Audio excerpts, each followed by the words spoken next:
समाअत फरमाएं कि हुकूमत की जानिब से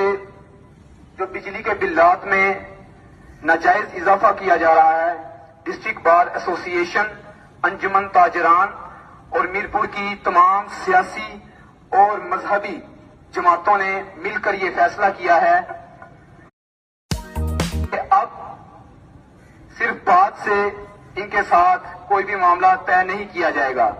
अगस्त में आने वाले तमाम तर बिल्लात, चाहे वो दुकानों के हों या घरों के हों या कि मसाजिद और मदारस के हों, वो जमा नहीं करवाए जाएंगे। और जमा ना करवाने की सूरत में अगर महकमे की जानिब से कोई भी शख्स आपके घर का, आपकी दुकान का या आपके मदरसे या मस्जिद का कनेक्शन काटने की कोशिश करता है तो पहले आप उसको रोकें। अगर वो नहीं रुकता तो उसके बाद तमाम तर जिम्मेदारी डिस्ट्रिक्ट बार एसोसिएशन